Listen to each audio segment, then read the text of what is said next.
જય શ્રી કૃષ્ણ ફ્રેન્ડ્સ. બાળકો સાંજે સ્કૂલેથી આવે ત્યારે એ લોકોને નાસ્તામાં સવારે વધેલી રોટલીમાંથી મસ્ત ક્રન્ચી સેન્ડવિચ આપો. સુપર હેલ્ધી છે અને ટેસ્ટી છે. આ તમે લંચ બોક્સમાં પણ આપી શકો છો.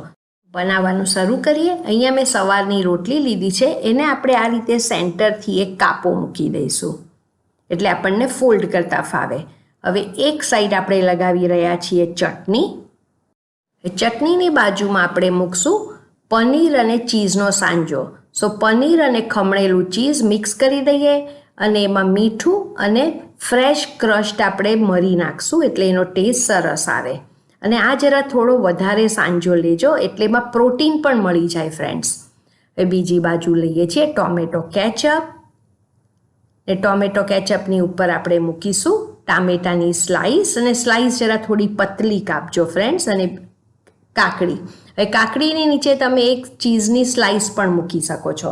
હવે એના ઉપર આપણે ચાટ મસાલો ભભરાવીએ અને અહીંયા બતાવ્યું છે એ પ્રમાણે ફોલ્ડ કરી લેવાનું છે એટલે આમાં તમને મસ્ત પ્રોટીન મળી જશે અને બધા સેલડ મળી જાય ફ્રેન્ડ્સ. અને સાથે બાળકોને રોટલી પણ મળી જાય છે એટલે આ હેલ્ધી નાસ્તો થઈ જશે. કાં તમે આફ્ટર સ્કૂલ નાસ્તો આપો અથવા તો લંચ બોક્સમાં આપો. હવે આને આપણે ક્રિસ્પી બનાવવા માટે એક પેનને ગરમ કરીએ અને એમાં લઈશું ઘી. હવે આપણે આ બનાવેલું ટ્રાયંગલ એને આપણે થોડું ક્રિસ્પી થવા દઈએ. લાઇટલી આ રીતે પ્રેસ કરતા જાઓ જ્યાં સુધી નીચેથી ક્રિસ્પી ન થાય. નીચેથી ક્રિસ્પી થઈ જાય એટલે ઉપર પાછું થોડું ઘી લગાવીશું અને સાઈડ ચેન્જ કરશું. સો હવે તમે જોઈ શકો છો કે નીચે એક સાઈડ સરસ ક્રિસ્પી થઈ ગઈ છે. સેમ વે બીજી સાઈડ પણ આ રીતે જેન્ટલી દબાવીને આપણે એને ક્રિસ્પી કરશું. સો આ કેટલો ઇઝી નાસ્તો બને છે ફ્રેન્ડ્સ. સો અહીંયા બેઉ સાઈડ ક્રિસ્પી થઈ ગઈ છે, રેડી ટુ સર્વ છે.